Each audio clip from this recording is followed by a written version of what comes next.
Petugas gabungan yang terdiri dari BNN, TNI Polri merazia sejumlah tempat hiburan malam yang berada di Kota Semarang, Jawa Tengah. Sejumlah pengunjung yang tengah menikmati liburan satu persatu diperiksa petugas. Tak hanya identitas, sejumlah barang bawaan pengunjung juga diperiksa. Beberapa sudut tempat hiburan malam digeledah untuk mencari barang terlarang seperti narkotika. Dalam razia ini, petugas mewajibkan pengunjung jalani tes urin dan mendapati 3 pengunjung dinyatakan positif menggunakan zat benzodiazepin. Total ada 3 positif zat benzo. Nah, terhadap mereka nanti kita akan dalami. Yang bersangkutan kita akan periksa lebih lanjut di kantor di BNN. Ketiga pengunjung yang positif kemudian akan menjalani proses rehabilitasi oleh BNN Provinsi. Razia narkoba di sejumlah tempat hiburan malam ini digelar berdasarkan hasil penelitian BNN bersama LIPI bahwa Jawa Tengah menempati posisi ke-8 sebagai wilayah peredaran narkotika. Dari Semarang, Jawa Tengah, Wisnuwardana, iNews melaporkan. Anda masih menyaksikan iNews Malam bersama saya, Fazilah Kaironisa. Pemirsa, 2 orang pembuat ekstasi bagian jaringan narkotika internasional ditangkap di Semarang. Keduanya menggunakan rumah kontrakan di Jalan Kauman Barat 5 Semarang sebagai rumah pembuatan ekstasi.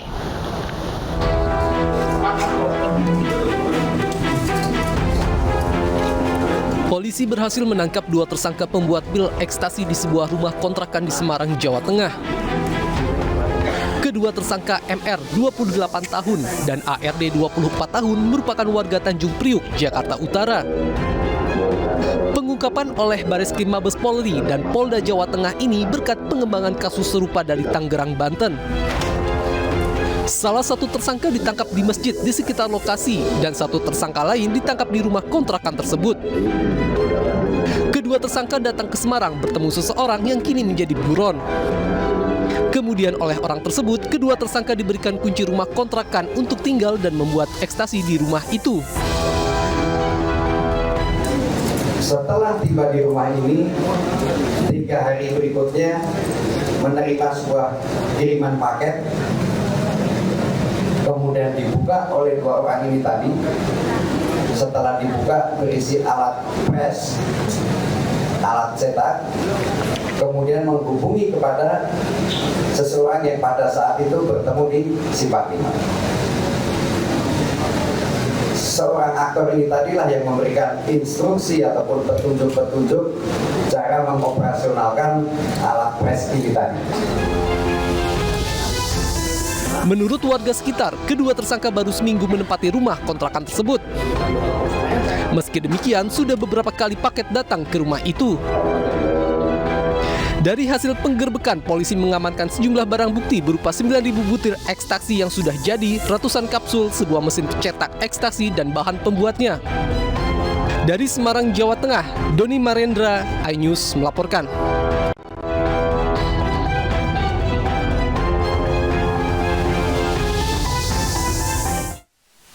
Kurang dari 24 jam, aparat kepolisian berhasil meringkus orang pelaku pemerkosaan terhadap anak disabilitas dan masih di bawah umur.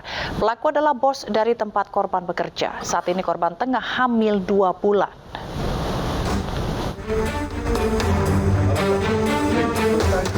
Aparat kepolisian dari tim Jatanras Polrestabes Makassar langsung bergerak cepat ke rumah seorang pelaku pemerkosaan yang diketahui bernama Salbon yang beralamat di Antang Raya, Kecamatan Manggala, Kota Makassar, Sulawesi Selatan. Pria yang berprofesi sebagai penjual coto ini pun tak dapat terkutik ketika petugas langsung meringkusnya di hadapan istrinya. Diketahui pelaku telah melakukan pemerkosaan terhadap seorang anak disabilitas yang berusia 15 tahun yang merupakan pekerjaannya di warung soto tempat pelaku berjualan.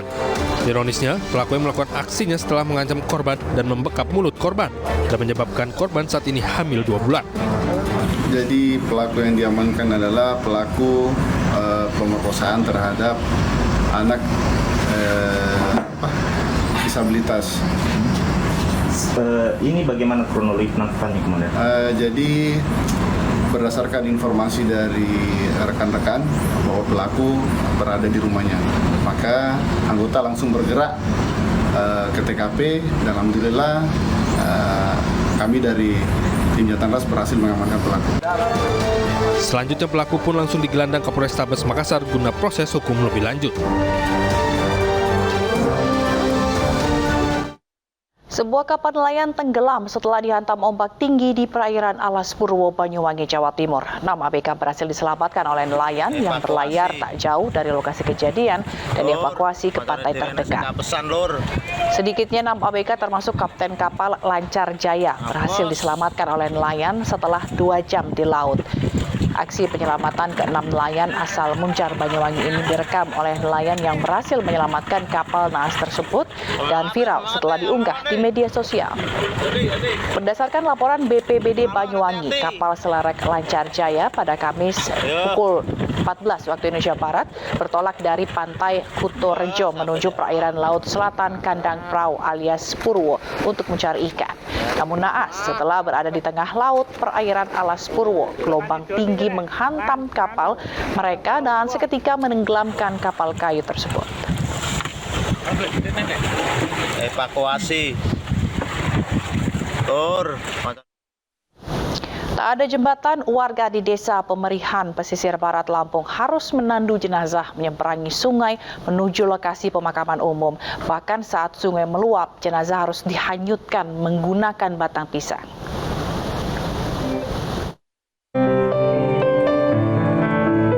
Warga di Desa Pemerihan, Pesisir Barat Lampung terpaksa melawan derasnya arus sungai sambil menggotong keranda mayat. Pasalnya tidak ada jembatan untuk menyeberangi Sungai Wai menuju ke lokasi pemakaman umum. Hal ini telah dilakoni warga selama puluhan tahun setiap kali ada warga yang meninggal dunia. Bahkan jika sungai meluap, jenazah terpaksa diikatkan ke batang pisang dan dihanyutkan ke sungai. Sungai ini merupakan satu-satunya akses menuju lokasi pemakaman yang terletak jauh di dalam hutan. Orang meninggal di hari atau tahun-tahun itu Januari atau Desember itu yang bisa kita khawatirkan. Kenapa? Karena ya itu harus lewat dipandu, harus dipakai itu Pak getek gitu lah. Gitu. Emangnya kenapa Pak? Kondisi airnya besar kalau di bulan-bulan itu. Pihak Pekon atau desa sebenarnya telah mendapatkan izin untuk membangun jembatan. Namun keterbatasan anggaran dana desa menjadi penghalangnya. Dinyatakan oleh pihak balai dengan syarat lisan dan tertulis sehingga masuk kategori tanah religi wisata, kita diizinkan untuk mendirikan bangunan. Cuman ada kendala sedikit mengingat anggaran pemerintah Pekon dari DD ini untuk fisik mungkin sangat minim.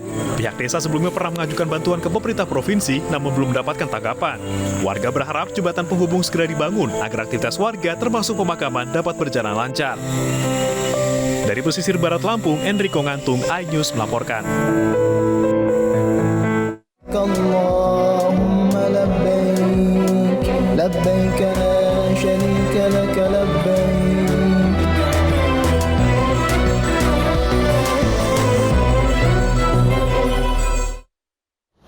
Kakek bersaudara yang berprofesi sebagai kusir Cidomo dan buruh batu bata berhasil menunaikan haji tahun ini. Kedua bersaudara ini tidak menyangka bisa menunaikan ibadah haji bersama saudaranya.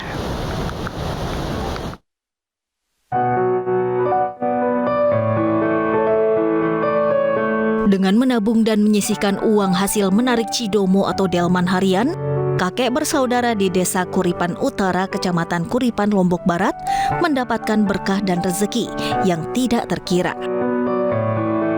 Berkat keuletannya menabung sedikit demi sedikit, dirinya berhasil berangkat ke Tanah Suci bersama saudaranya untuk menunaikan ibadah haji. Aktivitas sehari-hari Rumenah dan Suryani, warga Desa Kuripan Utara, Lombok Barat ini menjadi kusir delman sejak tahun 1983. Penghasilan dari menarik delman rata-rata berkisar antara 30 hingga 50 ribu rupiah per hari. Ditambah dengan menjual batu bata, siapa sangka dari hasil menabung selama belasan tahun kusir delman ini berhasil mewujudkan mimpinya untuk berangkat ke Tanah Suci tahun ini. Aku dulu sempat memang profesi jadi itu kusir Cidomo ini kan sempat tahun pira nih kita kan 80 sampai tahun berapa? Tahun 2000. Sampai 2000 ya.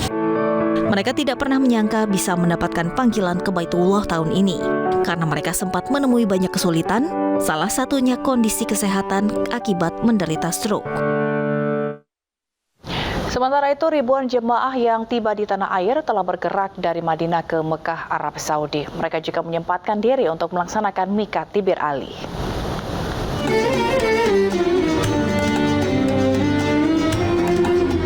Sebanyak 1.888 jemaah haji Indonesia mulai bergerak dari Madinah ke Mekah. Sebelum ke Mekah, mereka mampir di Bir Ali untuk melaksanakan miqat. Miqat Makani merupakan batas tempat untuk memulai ihram haji atau umroh yang berada di kawasan Bir Ali. Setiap peserta diberikan waktu 30 menit untuk sholat sunnah dan niat berihram guna menghindari penumpukan jemaah di Bir Ali. Sementara itu, bagi jemaah lansia dan yang menggunakan kursi roda, niat ihram bisa dilakukan di dalam bus. Karena memang hari pertama insya Allah masih lancar karena kebanyakan masih didominasi oleh kita jemaah Indonesia.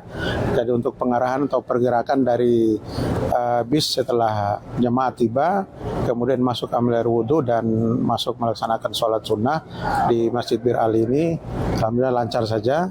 Kemudian setelah itu langsung mereka kembali ke bisnya masing-masing untuk menuju ke Mekah dalam rangka melaksanakan umroh wajibnya. Hari kedua melakukan miqat di Bir Ali akan dilakukan oleh 16 kloter mulai dari pukul 6 pagi waktu Arab Saudi.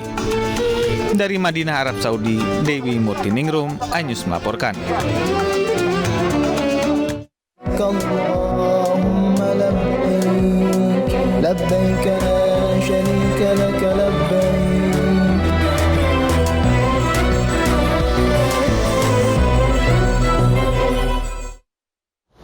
Mantan Wamenkumham Denny Indrayana dilaporkan ke polisi terkait isu bocornya putusan sistem pemilu. Informasinya akan kami hadirkan usai jeda.